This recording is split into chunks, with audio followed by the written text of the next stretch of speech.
Bismillahirrahmanirrahim. Assalamualaikum warahmatullahi wabarakatuh. Alhamdulillah wassalatu wassalamu ala Rasulillah wa ala alihi wa sahbihi wa mawalah wa la hawla wa la quwata illa billahi wa ba'du. Alhamdulillah, di malam hari ini kita bisa duduk kembali di Masjid Nidaul Ilmi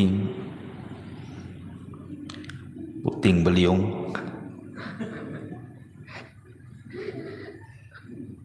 Salawat dan juga salam hadiahkan kepada Rasul kita Nabi besar Muhammad sallallahu alaihi wasallam. Biasa kita mengkaji kitab sirah dari Rahiqul Makhtum.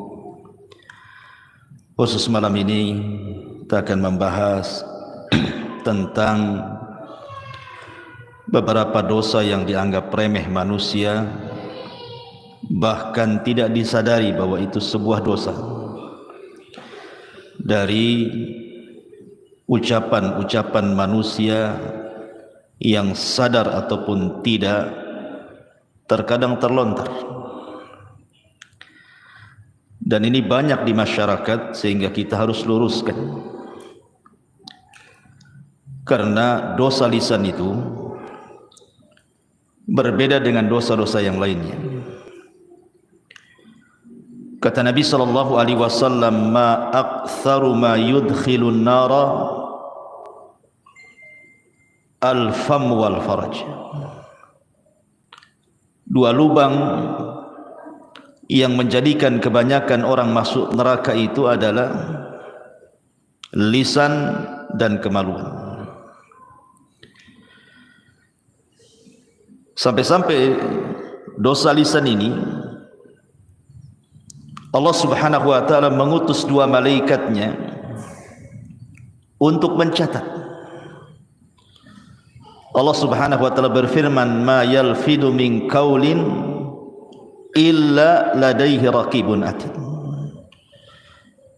Tidaklah ucapan manusia ketika terucap itu semua dicatat oleh malaikat raqib dan atid, sampai dikirim dua malaikat untuk mencatat semua yang keluar dari lisan ini. Bahkan terkadang manusia dimasukkan ke neraka itu bukan karena banyak bicara. Boleh jadi mungkin satu kalimat yang dikeluarkan, tapi satu kalimat ini mengandung kemurkaan Allah Subhanahu wa taala, itu sudah cukup memasukkan ia ke dalam neraka.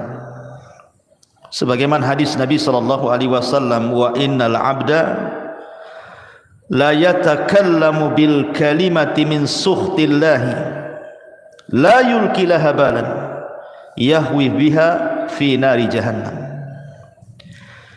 Sungguh ada seorang hamba, kata Rasul, mengucapkan satu kalimat. Lihat, bahasa Rasul satu kalimat, bukan berkalimat-kalimat. Tapi dalam satu kalimat ini terkandung kemurkaan Allah. Hebatnya dia ucapkan tanpa sadar, bukan dengan kesadaran dia ucapkan, tanpa sadar pula dia ucapkan. Maka dampaknya cukup melemparkan orang ini ke dalam jahannam. Wajar kalau Nabi sallallahu alaihi wasallam mengatakan kepada Mu'ad, "Thaqilatka ummuka ya Mu'ad, wa hal yakubbun nas fi nari ala wujuhihim aw ala manakhirihim illa hasaidu alsinatihim." Celaka dirimu hai Mu'ad, kebanyakan manusia terjerumus ke dalam neraka di atas wajah dan hidung mereka itu kecuali karena dosa-dosa lisan. Maka malam ini kita akan membahas tentang dosa lisan. Kalimat-kalimat yang biasa diucapkan manusia padahal di dalamnya ada kemurkaan Allah Subhanahu wa taala. Apa saja kalimat-kalimat itu? Yang pertama, kita sering mendengar di masyarakat, kalau ada orang dinasihati, umpamanya seorang perempuan tidak pakai jilbab. Dinasihati, pakailah jilbab, tutup aurat, berdosa. Apa katanya? Yang penting hatinya. Sering ngomong gitu kan, yang penting kan hatinya Ustaz katanya. Gitu. Ma'asyiral muslimin yang dimuliakan Allah Subhanahu wa taala, ini tersebar kalimat seperti ini. Yang penting hatinya. Dikiranya Allah Subhanahu wa taala itu ya hanya menghisab hati orang saja. Allah itu bukan menghisab itu lantaran kesalahan hati saja. Kesalahan lisan, kesalahan badan, semua dihisab. Makanya dalam hadis yang masyhur Nabi SAW mengatakan, innallaha la yanzuru ila ajsamikum wala ila suwarikum, walakin yanzuru ila qulubikum wa a'malikum. Allah memang tidak memandang bentuk tubuh kalian ataupun tidak memandang wajah-wajah kalian, tapi yang Allah pandang dua. Pertama hati, dan yang kedua amalan. Amalan ini mencakup badan dan lisan. Maka hati-hati kalau ngomong yang penting hatinya itu, karena yang dihisab itu bukan hanya sekedar hati, saya ulangi, tetapi juga anggota badan dan juga lisan. Tadi hadis yang saya sebutkan, wa innal abda la yatakallamu bil kalimati min sukhtillahi la yulki laha balan yahwi sahibuha fi nari jahannam, wa fi riwayatin tahwi bihi sab'ina kharifan fin nar. Seorang hamba mengucapkan satu kalimat. Kalimat pakai apa? Pakai hati, pakai lisan. Kalimat itu dia ucapkan tanpa sadar. Rupanya kalimat itu mengandung kemurkaan Allah Azza wa Jal, cukup memasukkan dia ke dalam jahannam. Dalam riwayat dilemparkan ke dalam neraka jahannam sedalam 70 tahun. Maka hati-hati ngomong seperti itu. Yang penting hatinya. Orang yang ngomong yang penting hatinya pun belum tentu hatinya baik kan.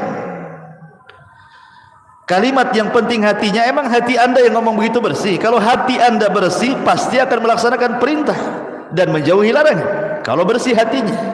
Ketika anda mengatakan yang penting hati, menunjukkan hati anda ini kotor sebenarnya, tidak tunduk kepada syariat. Maka hindari kalimat-kalimat seperti ini. Ini kalimat pertama. Kemudian yang kedua, kalau ada orang dinasihati,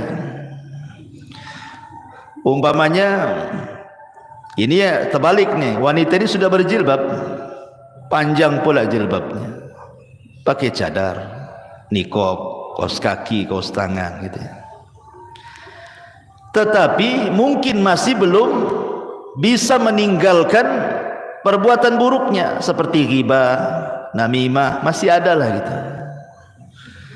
Muncullah kalimat apa? Daripada engkau melakukan ghibah, lepas saja jilbabmu. Buat apa pakai jilbab kalau lidahnya masih menggibah orang?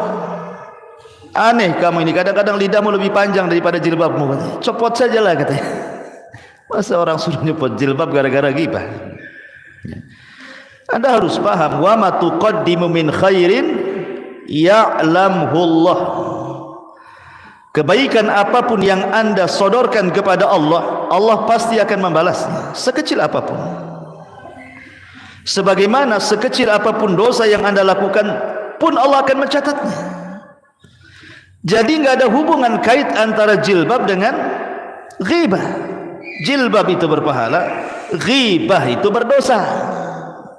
Tinggal ditimbang aja lah pahala dan dosanya. Sekarang kalau seandainya disuruh copot jilbab, copotlah jilbab dia. Kemudian bergibah, apa 2 kali lipat tuh, kuadrat tuh dosanya. Udah nggak pakai jilbab, gibah lagi. Gimana sebenarnya? Masih mendingan pakai jilbab gibah daripada tak pakai jilbab, dia gibah kan? Dua-duanya dia kena. Sudah tidak nutup aurat, kena dia dosa. Gibah kena lagi. Jadi kalimat-kalimat seperti ini tidak pantas. Cukup dinasihati gibahnya saja, jangan pula suruh lepas jilbabnya. Buat apa pakai jilbab, kelakuannya kayak setan gitu. Ma'asyiral muslimin yang dimuliakan Allah Azza wa Jalla, ini tidak boleh. Atau umpamanya orang-orang yang terkejut, orang-orang yang terkejut. Saya sering mendengar kata-kata itu, astaga, astaga pula diucapkan dia. Ada lagi ditambah, astaga naga, ada naganya pula situ. Atau ucapan yang lain apa ya? Jangkrik, jangkrik pula keluar. Ada orang-orang yang terkejut itu, aneh-aneh dia diucapkan. Harusnya, atau mungkin terkadang ya, orang ini salah mengucapkan niatnya baik. Ketika terkejut itu, harusnya dia mengucapkan subhanallah, dia katakan masya Allah. Harusnya mengatakan masya Allah, dia ucapkan pula subhanallah. Maksudnya apa? Kalimat subhanallah ikhwan itu artinya maha suci Allah. Seharusnya ucapan subhanallah ini diucapkan kapan? Ketika mendengar keburukan atau melihat sesuatu yang antum tidak suka. Jadi kalau antum melihat keburukan di hadapan antum tidak suka, atau mendengar keburukan, antum ucapkan subhanallah. Tapi kalau antum melihat kebaikan di hadapan antum atau kabar yang baik, katakan masya Allah. Itu balik kan antum. Wow, kalau mantap subhanallah, masya Allah. Ya. Begitu juga ketika terkejut, terkejutnya karena apa? Kalau terkejutnya karena sebuah keburukan, lupa, ya, tertinggal sesuatu di rumah, itu kan keburukan namanya. Katakan subhanallah, lupa tadi. Nah gitu ya. Atau umpamanya antum ngutangi orang, nggak bayar-bayar, udah lupa dengan dia. Tahu-tahu bawa uang 1 koper, nih saya bayar, kan senang tuh. Masya Allah. Gitu. Jadi terkejutnya itu jangan pakai bahasa-bahasa lain. Ya, bahasa-bahasa terkadang naudzubillah, saya pernah mendengar orang-orang awam itu kalau terkejut pula bahasa-bahasa jorok yang dikeluarkan. Bahasa-bahasa jorok yang dikeluarkan. Ini akan dihisab pada hari kiamat. Jangan. Ya, walaupun astaga, astaga ini apa? Bahasa apa astaga? Bahasa apa astaga? Hah? Antum tahu bahasa apa? Bahasa Melayu kan? Enggak ya? Mungkin astagfirullah disingkat jadi astaga gitu ya. Maksudnya astagfirullah disingkat jadi astaga gitu. Masya Allah ya. Ma'asyiral muslimin yang dimuliakan Allah Azza wa Jalla. Atau mungkin bahasanya halus ikhwan. Bahasanya halus. Tapi hakikatnya di dalamnya tidak layak diucapkan. Contoh umpamanya, ada orang melihat musibah. Orang terkena musibah nih. Ya. Mungkin kemalangan, mungkin anaknya mati, keluarganya ada yang mati gitu. Pokoknya musibah lah. Dan kita kasihan dengan dia. Karena melihat musibah yang dideritanya, kita kasihan pula sama dia. Akhirnya dia ngomong gimana coba? Nggak layak orang seperti itu dapat musibah tuh. Kasihan katanya. Nggak boleh kawan ngomong seperti ini. Layak tidak layak dalam mendapatkan musibah itu Allah yang menentukan. Antum kira apa semua musibah itu jelek? Tidak. Terkadang musibah itu untuk mengangkat derajat. Karena Nabi SAW yang mengatakan dalam hadis, ma yusibul muslim, ma yusibul mu'min min syaukatin wa ma fawqaha illa rafa'ahu Allah. Tidaklah sebuah musibah menimpa seorang mukmin, apakah tertusuk duri atau mungkin di atas itu, terkadang Allah sengaja mengangkat derajatnya. Maka dulu ada orang soleh, dia tidak punya anak kecuali satu. Orang soleh ini tidak punya anak kecuali satu, dan dia sangat mencintai anaknya. Jadi Allah takdirkan anaknya meninggal. Anaknya meninggal, kemudian dikebumikan ke pekuburan. Jadi murid-muridnya orang saleh ini tiba-tiba berteriak dan mengatakan, ya Rabb, kenapa mesti anak guru kami yang saleh ini yang meninggal, kenapa enggak kami saja, katanya. Kenapa enggak kami saja? Maka orang saleh ini marah dan mengatakan, apa yang kalian katakan? Kalian itu sudah menentang Al-Quran. Kemudian dia membacakan ayat di dalam surah Al-Baqarah, wa ma min musibatin innalillahi, itu gimana ayatnya?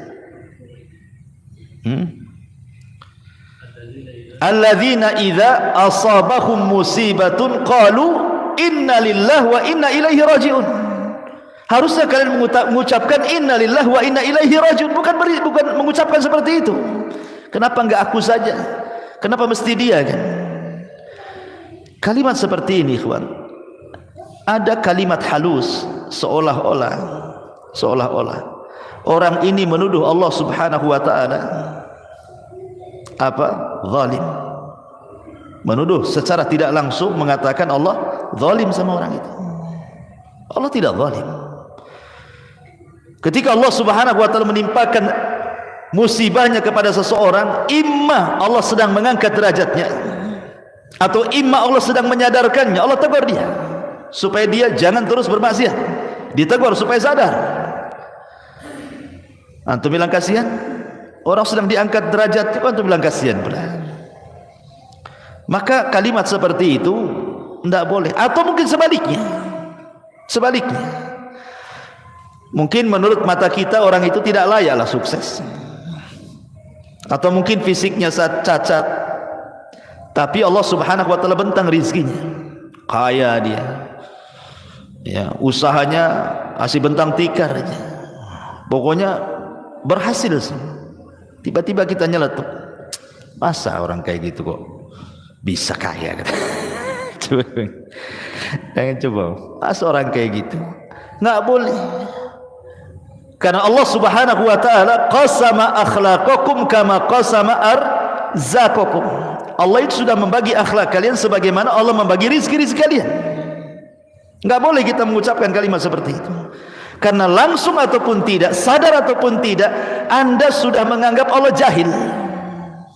Mungkin Allah jahil, Allah bodoh, ya, suka-suka dia ngasih gitu. Enggak, Allah ketika memberikan rizki tahu sesuai dengan kemaslahatan hamba itu. Kan Allah yang ciptakan kita. Kalau Allah memberikan rizki itu, Allah paham dengan ilmunya. Kenapa kita kemudian mengatakan seperti itu? Tidak boleh. Karena kalimat seperti ini ada rahasia-rahasia yang tidak bagus. Ya, seolah-olah Allah Subhanahu wa taala jahil, tidak paham. Terkadang ikhwan, ada orang-orang itu sengaja Allah Subhanahu wa taala berikan kekayaan. Lau afqartuhu, kata Rasul dalam hadis qudsi, kalau seandainya aku fakirkan dia, la afsadat fi dini, boleh jadi dia rusak agamanya. Atau ada di antara hamba itu, laman yasluhu illa al faqr, lau agnaituhu la afsadat fi dini. Atau ada orang-orang yang sengaja Allah fakirkan, enggak kaya-kaya, usaha macam mana pun enggak kaya-kaya dia. Sebab kata Allah dalam hadis qudsi, sebab kalau aku buat dia kaya makin rusak agamanya. Allah Maha paham ya apa yang diberikan. Tidak boleh kita ngomong seperti itu. Dan ngapain pula antum ngurusi orang? Kok ngurusi orang pula? Itu hasad namanya, ya kan? Maka kalimat-kalimat seperti itu tak layak diucapkan. Ataupun mencela waktu. Nah, ini yang sering. Ya, sial banget hari ini. Nah, sering antum dengar gitu? Sial banget hari ini. Ataupun mengatakan, pamannya antum diajak pesepak bola nih, hari Rabu pula, ya. Kemudian mengatakan, kalau Rabu pasti antum kalah. Jadi kekalahan dinasabkan ke hari Rabu, ya, atau hari Senin gitu ya. Atau orang-orang Jawa gitu ya, ada sebagian mereka yang masih meyakini bulan Suro itu bulan petaka. Kalau datang bulan Suro, aduh ini bulan penuh petaka ini katanya. Bulan Suro dibilang petaka gitu ya. Tidak boleh. Atau lebih parah lagi nih, zaman edan katanya. Kamu yang edan bukan zaman. Ya. Kalimat-kalimat seperti ini tidak boleh. Kenapa demikian? Imam Syafi'i rahimahullahu ta'ala mengatakan, naibuz zaman wal aibu fina wama lizaina atau wama lizamanina aibun siwana. Kata Imam Syafi'i, naibuz zamana wal aibu fina wama lizamanina aibun siwana. Kata Imam Syafi'i rahimahullahu ta'ala, kita mencela zaman, waktu, sedangkan yang tercela adalah kita. Tidak ada aib bagi zaman selain aib yang datang dari kita. Tidak boleh kita mengatakan zaman edan. Zaman itu enggak edan sejak zaman dulu, sejak terbit matahari dulu sampai terbenam, sampai hari ini begitu-begitu saja. Hari berlalu datang, minggu pergi datang, bulan entah kemana datang, tahun, semua sama dari dulu sejak Adam sampai sekarang, ya gini-gini saja waktu. Cuman ada yang makin ke sini, maksud mendekatkan kiamat, maka makin dipercepat waktu itu. Hanya itu saja. Tapi kalau kita celah zaman dengan mengatakan seperti itu, ini sial banget ini hari ini. Ini tidak boleh, karena langsung ataupun tidak Anda sedang mencela yang menciptakan zaman, yang membolak-balikan zaman. Kata Rasul, la tasubbu dahra fa inna ma ana dahrun. Jangan kalian cela waktu, aku yang membolak-balikan waktu, kata Allah. Jadi mencela waktu itu sama dengan mencela yang membolak-balikannya siapa? Allah. Allah antum cela, ya. Ma'asyiral muslimin yang dimuliakan Allah Azza wa Jalla. Walaupun dalam hal ini ulama membagi tentang hukum mencela waktu ini. Kalau maksudnya sekedar memberikan kabar saja, lil khabar saja, umpamanya memang hari ini panas luar biasa, panas sekali, kemudian kita katakan, aduh lelah kali hari ini, ya, lelah kali hari ini karena panas, itu tidak apa-apa, karena sifatnya khabar, menghabarkan, tidak ada celaan di sini, ya. Yang tidak boleh itu kalau seandainya kita mencela, sial kali hari ini, itu mencela, edan kali zaman ini, itu mencela nama, itu tak boleh. Atau yang ketiga bisa jatuh kepada syirkul akbar. Kalau yang tadi mencela zaman bisa saja masuk kepada syirkul asghar atau haram. Tapi kalau dia mencela zaman atau meyakini zaman itulah yang membawa petaka, maka ini bisa syirkul akbar, karena zaman itu tidak bisa apa-apa oleh yang putar, ya. Menasabkan peristiwa kepada zaman itu salah. Ini juga diantara ucapan yang sering diucapkan manusia. Atau umpamanya berandai-andai. Di masyarakat kan suka tuh ngomong berandai-andai itu, tapi bukan untuk lil khabar, bukan karena khabar menghabarkan, atau bukan karena sebuah nikmat, bukan. Kalau untuk khobar dan nikmat tidak ada masalah. Contoh umpamanya, seandainya kamu datang kemarin, wah, kami masak-masak nasi kebuli, itu tidak apa-apa, ngasih kabar, ya kan, nggak ada masalah kan, ya. Atau umpamanya dia berandai-andai, andai aku seperti dia kaya, aku pun sama lah mau haji, tidak ada masalah, ya. Tapi kalau andai-andainya itu sudah nyerepet takdir, cobalah anakku nggak keluar hari ini, nggak ketabraklah dia. Nah, ini kan nggak boleh ngomong gini, karena tidak ada urusan keluar dengan tidak keluar dengan soal kematian.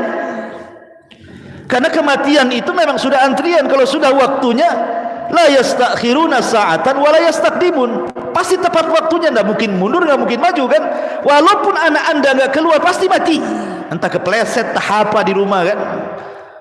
Jadi nggak ada urusan kematian dengan keluar atau tidak keluarnya. Maka mengandai-andai seperti ini tidak boleh.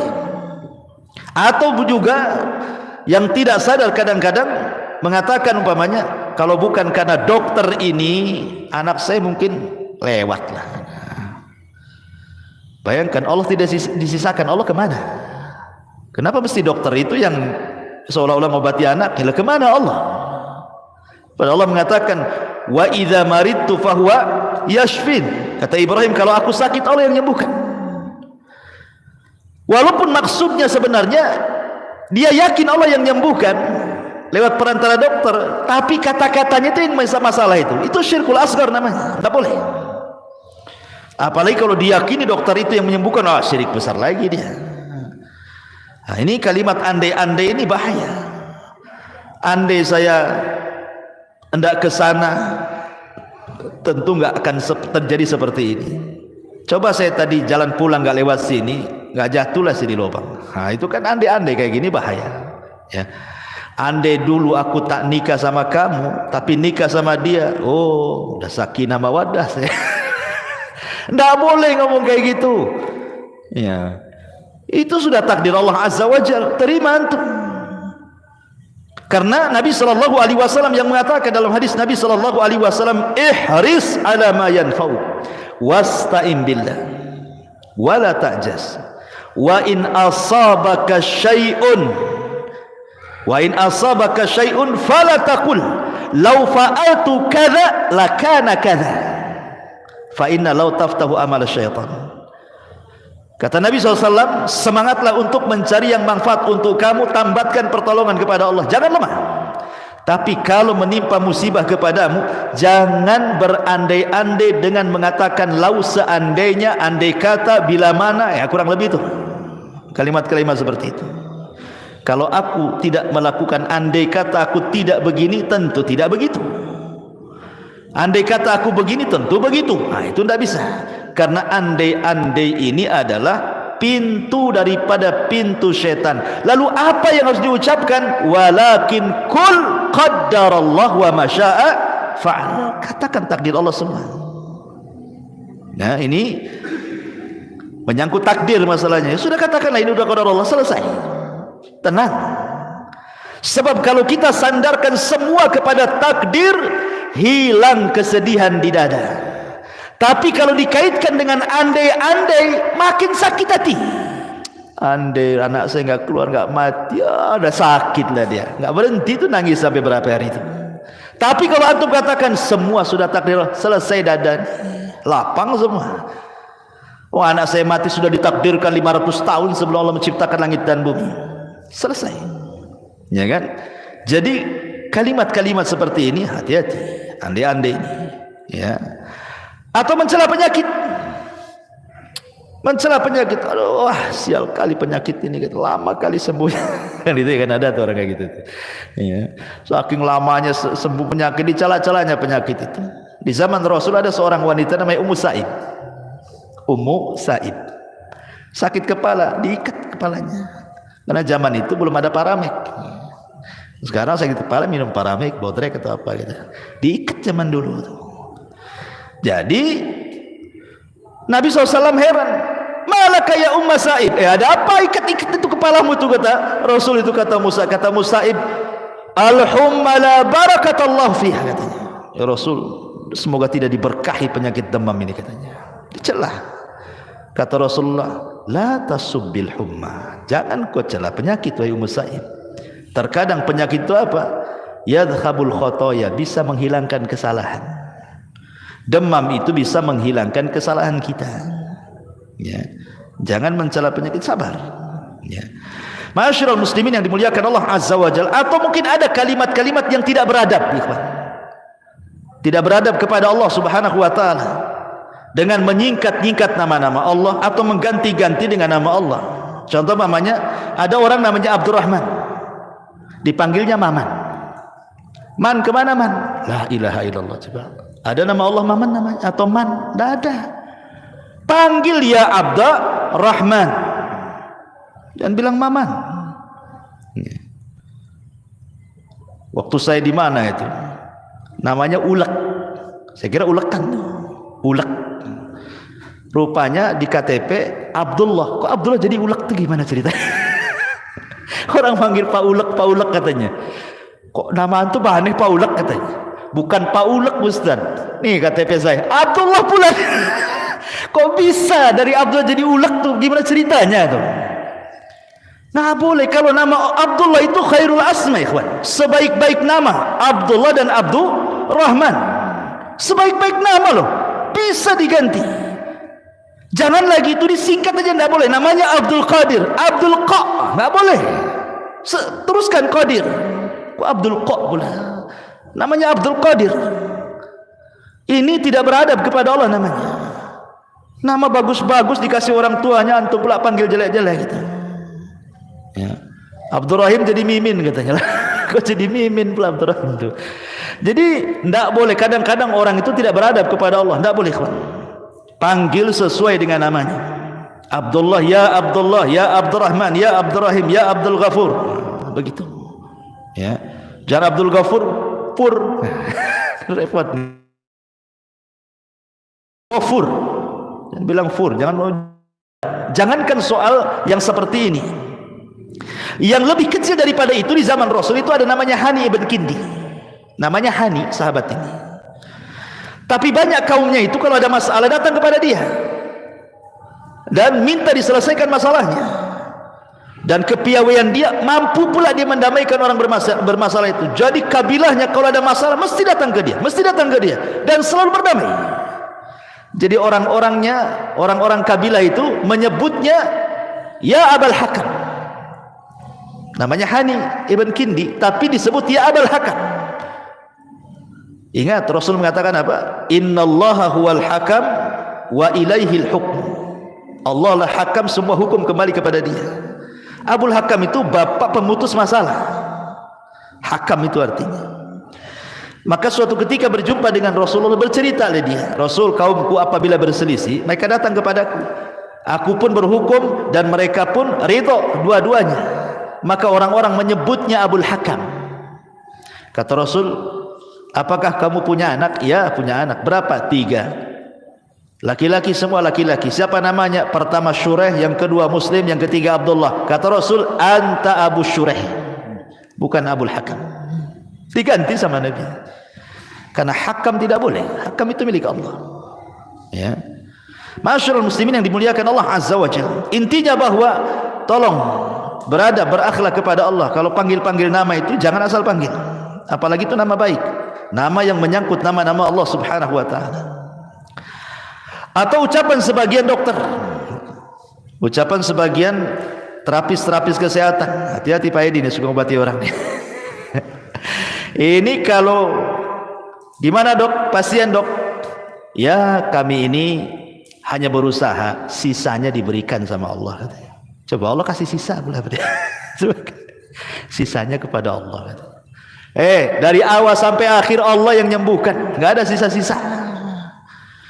Masa Allah disisa itu gimana? Seolah-olah antum yang paling berjasa, Allah pula sikit sisanya. Akalnya di mana coba? Ya, padahal Allah Subhanahu wa taala jelas-jelas mengatakan kul innal amra kulluhu lillah. Katakan semua perkara itu milik Allah dari awal sampai akhir. Kalau bahasanya mungkin begini, ya saya sih cuma usaha, tapi semuanya saya serahkan kepada Allah. Nah, itu kan bagus tuh. Ini enggak, saya sih ya saya akan usahakan, sisanya saya kasih Allah. Allah disisai dulu. Hati-hati nih yang tukang obat-obat ini. Taib. Ini juga masalah.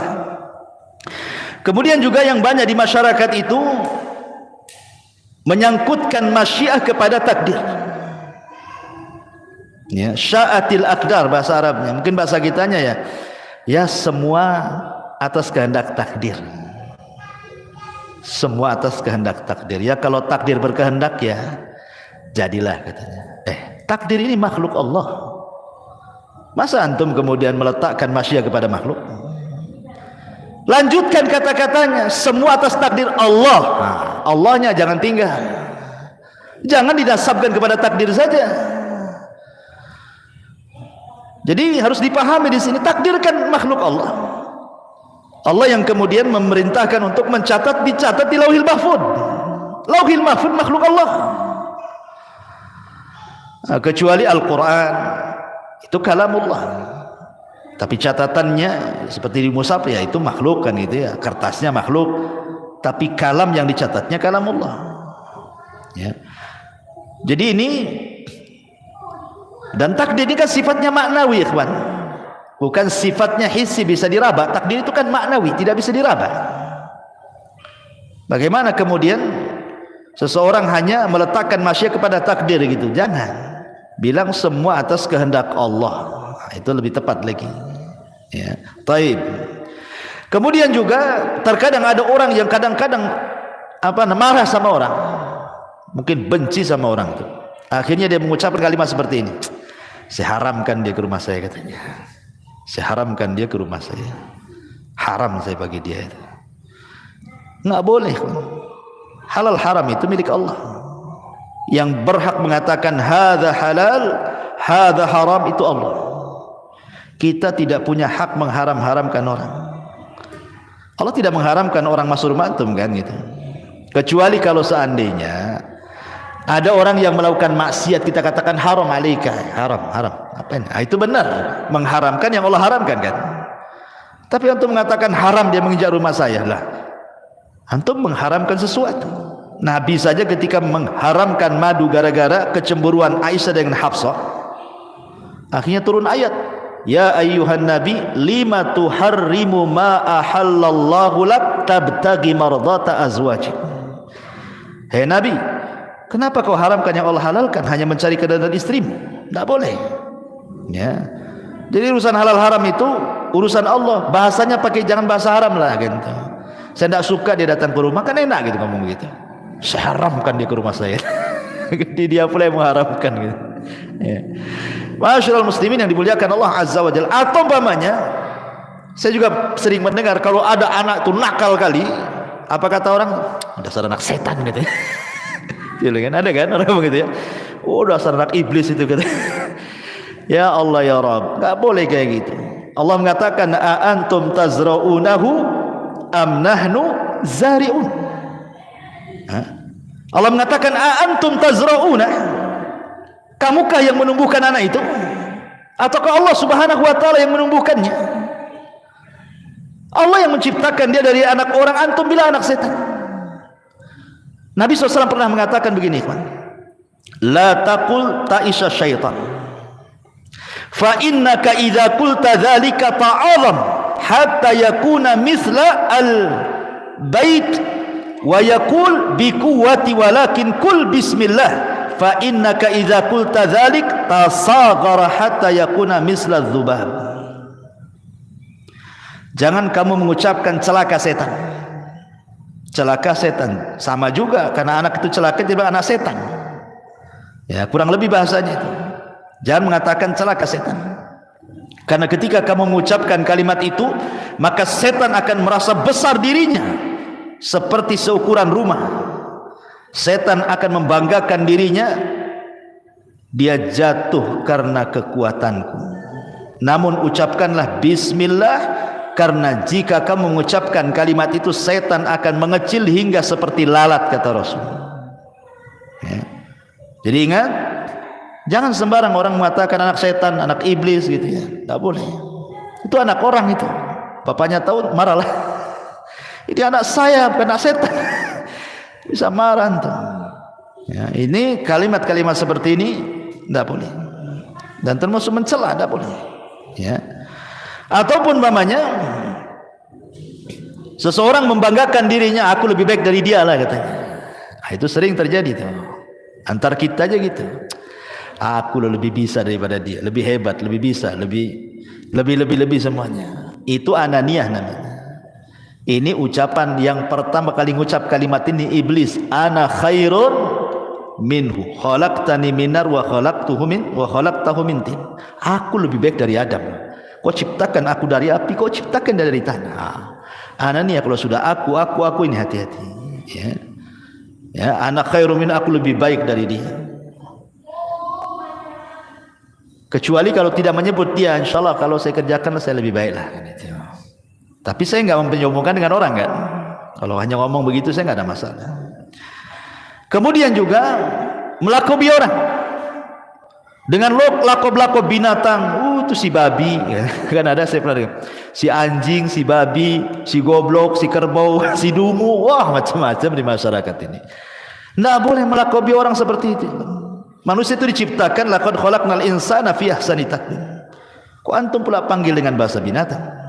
Ya ayyuhalladzina amanu la yaskhar qaumun min qaumin asa an yakunu khairan minhum wala nisa min nisa'i asa an yakuna khairan minhunna wala talmizu anfusakum wala tanabazu bil alqab bi'sal ismul fusuqu ba'dal iman. Wahai orang-orang yang beriman, janganlah satu kaum mengolok-olok kaum yang lainnya. Boleh jadi mereka ini para olok-olok jauh lebih baik daripada mereka yang mengolok-olok, dan jangan pula perempuan-perempuan mengolok-olok perempuan yang lain. Boleh jadi perempuan yang diolok-olok lebih baik daripada yang mengolok-olok, dan jangan pula kalian saling mencelah dan memberikan lakob-lakob buruk sama orang. Nggak boleh. Ini kan kasar ya, si anjing, si babi, si dungu, si goblok, si ya Allah ya, ngeri itu kalimat-kalimat itu. Jangan seperti itu. Mencela fisik orang saja tidak boleh. Apa bahasa trennya itu? Body apa? Shaming. Ya, itu kan pernah viral juga ya, body shaming itu ya. Ya kan ada ya dulu ya. Sampai saya dengar ada aturan negara itu keluar gara-gara body shaming itu kan. Ya gimana coba? Mau tembem pipinya kok kayak bakso. Gara-gara tembem dibilang bakso pipinya. Atau pipi kok di pinggang katanya, karena pinggangnya mungkin tembem gitu. Subhanallah, la haula wala, gigi kayak gergaji gitu ya kan, lubang-lubang gitu kan. Itu janggut apa akar siwak gitu. Subhanallah ikhwan, body shaming tidak boleh. Antum mencela body orang itu sama dengan mencela yang menciptakannya, tidak boleh. Di zaman Rasul ada seorang namanya sahabat Abdullah bin Mas'ud radhiyallahu anhu. Abdullah bin Mas'ud ini naik ke atas pohon kurma. Pohon kurma. Dia kan kurus sekali, kurus ceking Abdullah bin Mas'ud itu. Jadi betisnya itu kayak kulit berbalut tulang saja, atau tulang berbalut kulit saja, enggak ada dagingnya. Naik dia ke pohon kurma, datang pula angin, tersingkap pula betisnya. Semua sahabat mentertawakan betisnya Abdullah bin Mas'ud karena kecilnya. Dari as-sabiqun al-awwalun. Marah Rasul dan mengatakan walladzi nafsi biyadihi la tadhaku katanya. Kemudian Rasul mengatakan lahuma, maksudnya betisnya Abdullah bin Mas'ud asqal fil mizani min jabalil Uhud, kata Rasul. Jangan kalian mencela betisnya, kedua betis Abdullah bin Mas'ud. Abdullah bin Mas'ud, kalau ditimbang kedua betis itu di hadapan Allah, itu gunung Uhud tidak lebih berat daripada kedua betisnya katanya. Artinya dua betis Abdullah bin Mas'ud jauh lebih berat kalau ditimbang di hadapan Allah daripada gunung Uhud. Tidak boleh. Ya, body shaming itu tidak boleh. Mencela fisik orang. Ya, ketinggian pohon kelapa kan itu. Kependekan cebol atau apa istilahnya kan. Di masyarakat kan banyak tuh. Ya, bahasa-bahasa yang kadang-kadang ngeri gitu. Gemuk bilang gajah kan itu. Itu yang kan. Gemuk dibilang gajah, ya. Kurus dibilang apa tuh?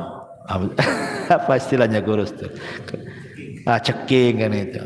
Nah, kalau ceking bahasa lain dari kurus ya tidak apa-apa lah kan. Kalau kurus mau dibilang apa namanya? Ya itu tuh lidi, badan kayak lidi, nggak boleh itu. Ya, body shaming itu tidak boleh, haram dalam Islam. Makanya saya setuju juga negara buat pasal-pasal seperti ini ya. Taib. Kemudian juga yang lain, tatayur. Seperti orang mengatakan, wah malam ini pas ada yang mati nih katanya. Kenapa? Nampak ada burung hitam di atas katanya. Itu tatayur, tidak boleh. Menasabkan kematian kepada burung. Kemudian mata kiri berkedip-kedip. Aduh sial nih kayaknya. Kenapa? Mata kiri berkedip-kedip. Apa urusan sial dengan mata berkedip yang kiri? Tapi kalau giliran tangan kanan pula yang kesemutan, wah ini pasti rezeki datang ini. Senang. Tidak boleh, ini namanya tatayur. Tatayur itu tidak boleh. Atiyaratu syirkun, atiyaratu syirkun, atiyaratu syirkun, kata Rasul. 3 kali Rasul mengatakan tatayur itu syirik, syirik, syirik. Tidak boleh menasabkan sesuatu kepada benda atau menganggap sial ataupun untung kepada sesuatu yang dilihat, didengar, dimimpikan. Kadang-kadang mimpi jelek dibilang dapat musibah. Mimpi jelek dari setan. Kalau mimpi jelek dari setan artinya tidak mungkin terjadi. Jangan dipikirin. Gara-gara orang stres, gara-gara mimpi buruk. takut tertimpa musibah, takut tertimpa musibah. Enggak. Mimpi buruk itu hanya sekedar mimpi, tidak mungkin terjadi dalam kehidupan nyata. Karena itu datang dari setan. Lain kalau mimpi baik datang dari Allah. Boleh diceritakan, dapat takwil bagus, mudah-mudahan diaminkan, dapatlah apa yang dicita-citakan, kan itu. Tapi kalau mimpi buruk semua dari setan dan enggak akan mungkin terjadi dalam kenyataan. Kan dari setan. Atau ghazwatul fikri, karena banyak pikiran ke bawah mimpi. Ke bawah mimpi banyak pikiran tuh. Banyak hutang, ke bawah mimpi akhirnya ditagih pula dalam mimpi. Kepikiran kan itu ya. Ya, itu tidak akan terjadi. Ghazwatul fikri itu atau dari setan. Yang memungkinkan terjadi itu kalau mimpi baik. Nah, mungkinlah cerita karena memang Rasul yang nyuruh mimpi baik. Ya. Kemudian juga kadang ada orang-orang yang masih menasabkan kepada bintang, mungkin usahanya si gulung tikar gitu ya, nggak pernah sukses. Tanya kawannya, kamu itu lahir bulan apa sih sebenarnya sih? Mei. Patah saja, kambingnya kayak kerbau katanya. Kambing domba tuh katanya. Bintang apa tuh? Ya. Atau mungkin orang cerewet kali itu, jangan kamu lahir nih bintang kalajengking nih, suka nyengat orang. Itu ya, nggak bisa antum ngomong kayak gitu dikait-kaitkan dengan bintang, karena ini nggak boleh, ini nujum. Nabi SAW mengatakan, man iktabasa ilman minan nujum faqad iktabasa syu'batan minas sihri zada ma zada, kata Rasul. Siapa yang memperdalam ilmu perbintangan, maksudnya ilmu taksir bukan tasir. Kalau tasir tidak apa-apa kayak digunakan BMKG, tapi kalau taksir bahwa bintang memberikan pengaruh kepada peristiwa bumi, itu yang tak boleh. Siapa yang mempelajari ilmu perbintangan untuk ilmu taksir, maka dia sama dengan mempelajari sihir. Makin dalam makin kufur dia. Hati-hati. Ya, ini walaupun ngomong-ngomong kayak gini tetap tidak boleh. Bercanda Ustaz tetap tidak boleh. Candaan-candaan yang mengandung dosa tidak boleh. Tidak boleh bercanda untuk berbuat dosa. Ya. Atau yang lebih parah lagi, kalau di Batam masih nggak tahu ya, masih ada tuh. Kalau di kampung masih ada lah. Kalau lewat di tempat-tempat yang angker permisi, permisi pula. Permisi sama siapa? Sama pohon.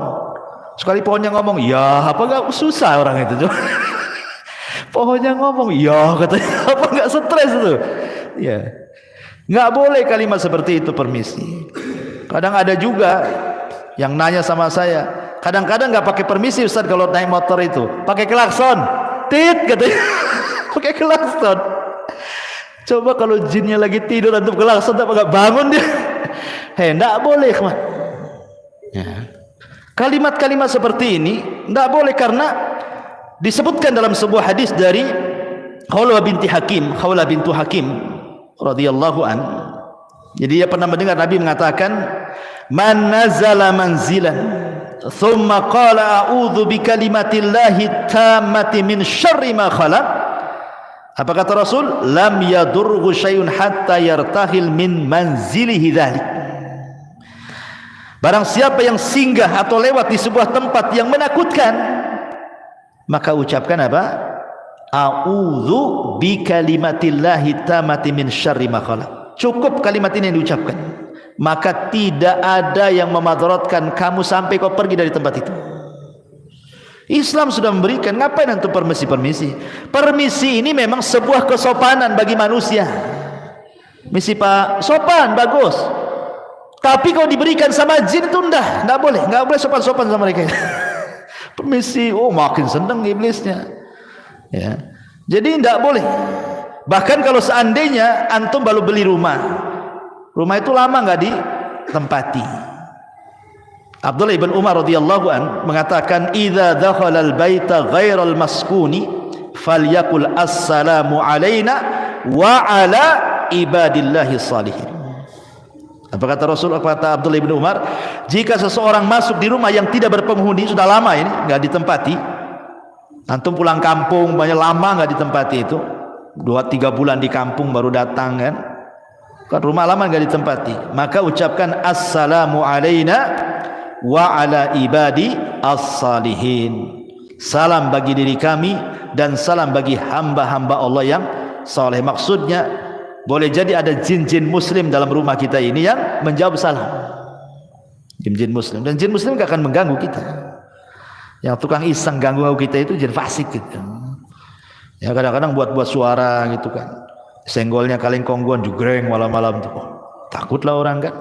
Banyak anak kucing kan gitu. Kadang-kadang gorden gelebar. Sebenarnya nggak ada setannya, antum lupa nutup jendela itu sebenarnya. Angin masuk gelebar. Ini sudah ikut-ikut merinding. Ada apa gorden digugur gerak-gerak gitu ya kan? Ya, ikhwan, atau mungkin suara angin. Memang setan itu akan masuk dalam semua media, entah angin, entah suara, entah bayangan. Memang sengaja nakut-nakuti kita sebenarnya. Makanya kata Nabi SAW, kalau antum lewat ke sebuah tempat yang menakutkan dalam rumah, cukup menyebutkan Bismillah wala tubali, kata Rasul. Ya, orang takut nih mau keluar rumah, entah ada barang yang tertinggal di luar mau ngambil, malam-malam pula gitu kan, anjing tangga pula berisik gitu ya, gelap pula lampu, hujan pula deras, la ilaha illallah, samping kuburan pula rumahnya, makin lah kan gitu kan. Jadi cukup mengucapkan bismillah, jangan pedulikan. Atau ibu-ibu ini mau ngambil sesuatu di dapur, haus, malam-malam, jam 1 bangun, listrik mati, penerangannya pakai handphone aja ya. Kemudian di center gitu, mana nih minuman letak di mana, mulai takut. Maka kata Rasul, bismillah, jangan pedulikan di dapur, ambil air, bergegas. Kalau takut lari kan itu ya. Tapi jangan ditabrak-tabrak belum. Minum sudah selesai. Bismillah.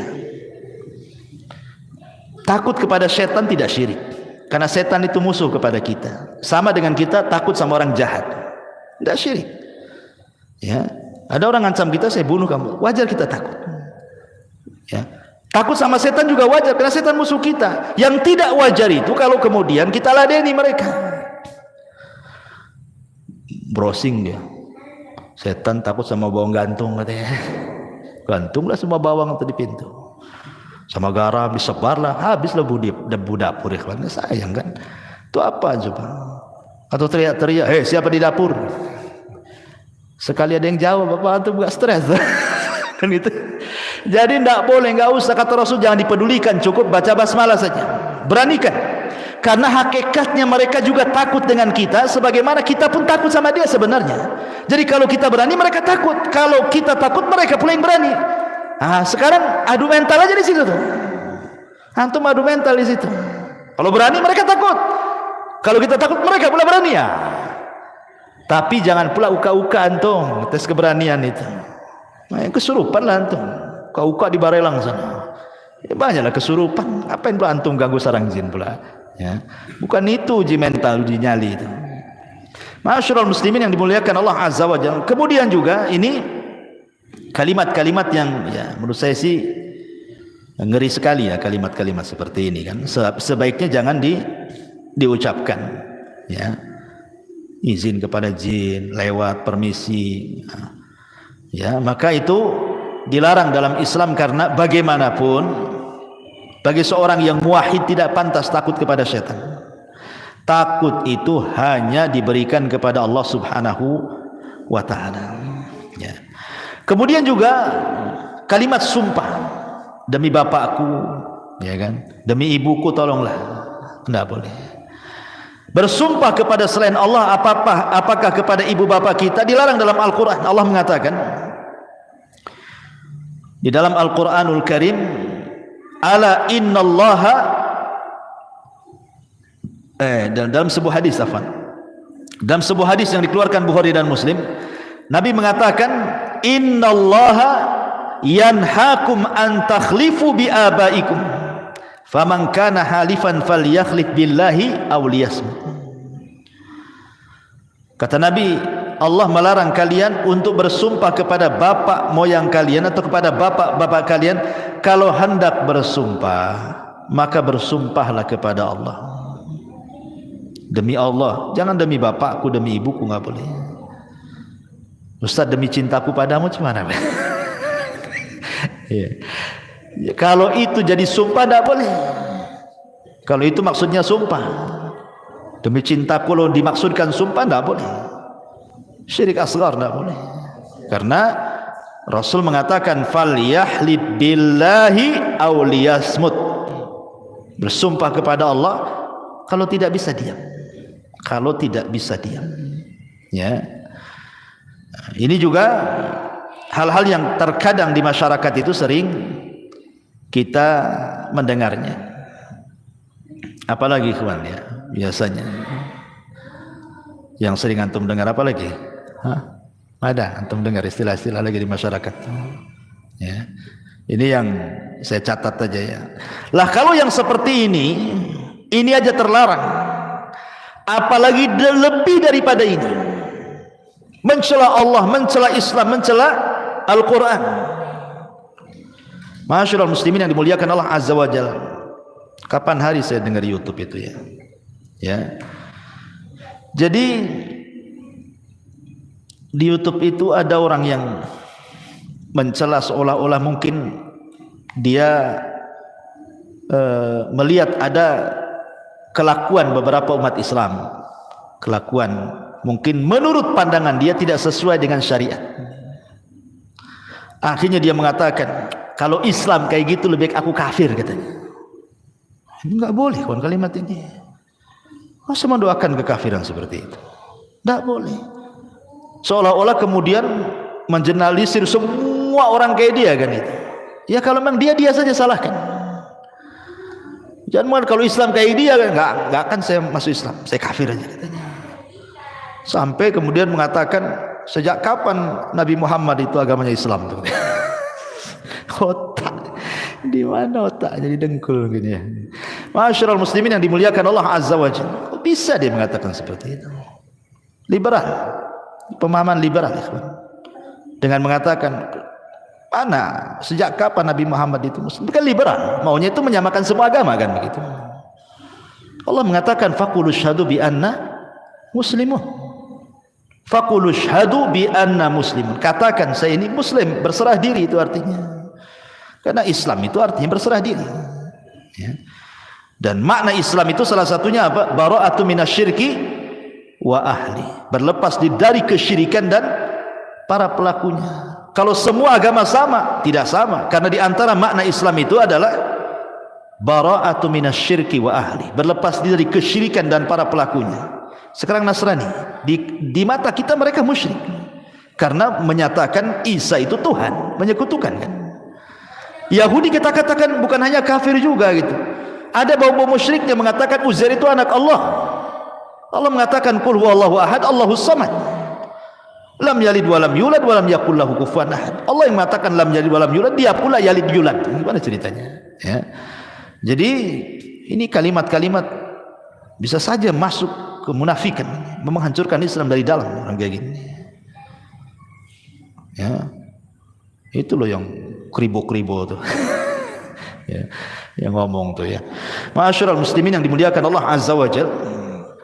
Ataupun seseorang mengaku memiliki nasab kepada Nabi, tetapi sebenarnya tidak ada bukti nasab dia kepada Nabi. Saya ini loh Habib juga loh. Nah, saya Habib, saya ini dari kabilah Asegab atau kabilah apa gitu ya. Nah, biasanya kan hanya ngaku saja, nggak ada buktinya.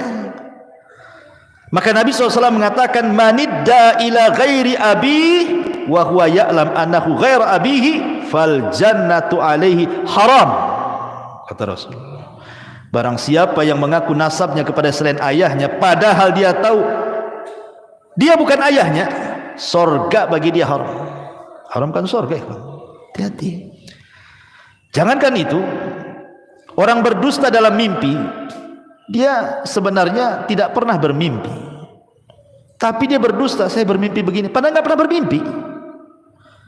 Maka Rasul mengatakan itu sedusta-dustanya kedustaan. Orang yang berdusta dalam mimpinya, itu saja nggak boleh. Ya.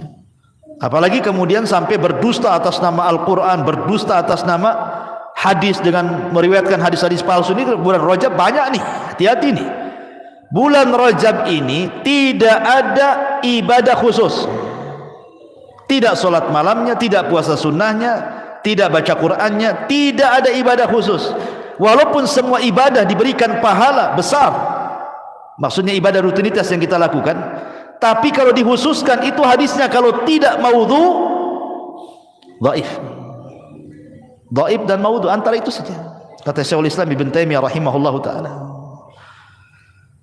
Tiba-tiba kemudian sekarang banyak berseliweran itu di medsos atau kadang-kadang khatib Jumat yang tidak paham disampaikan pula hadis-hadis palsu.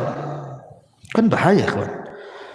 Kata Nabi SAW dalam hadis Nabi SAW, inna kadhiba alayya laysa ka kadhibi ala ahad wa man kadzaba alayya muta'ammidan falyatabawa maq'adahu minan nar. Berdusta atas namaku, kata Rasul, jangan samakan dengan berdusta sama kalian. Karena siapa yang berdusta dengan sengaja atas namaku, silahkan ambil tempat duduknya, masuk ke neraka sana. Keras, ya kan? Nabi SAW sampai keras dalam masalah ini. Masyaallah muslimin yang dimuliakan Allah Azza wa Jalla, belum lagi laknat di masyarakat kan banyak sekali mudah-mudah melaknat. Dikit-dikit bilang goblok, dungu, setan, macam-macam, ya kan? Ucapan-ucapan itu, makin di orang awam biasa kalimat itu kan. Tapi kita orang yang sudah ngaji ini takut mengucapkan kalimat itu. Karena Rasul yang mengatakan, Rasul mengatakan, la yakununa la'anuna wala syuhada yaumal qiyamah. La yakunu la'anun syufa'a wala syuhada yaumal qiyamah. Tukang laknat itu tidak akan dapat syafaat, bahkan tidak akan jadi saksi pada hari kiamat. Diharamkan syafaat bagi dia, naudzubillah. Pada orang di yaumul akhir itu syafaat diperlukan, karena itu yang bisa menyelamatkan. Ini orang pelaknat ini tidak akan dapat syafaat. Berarti hanya satu dapat, rahmat Allah.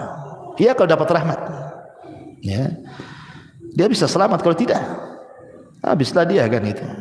Maka dan banyak lagi lah ini yang bisa saya rangkum dari ucapan-ucapan manusia yang kadang-kadang tidak sadar kita ucapkan, rupanya di balik itu ada kemurkaan Allah Subhanahu wa taala. Wallahu a'lam, mudah-mudahan ada manfaatnya. Ini yang bisa saya sampaikan.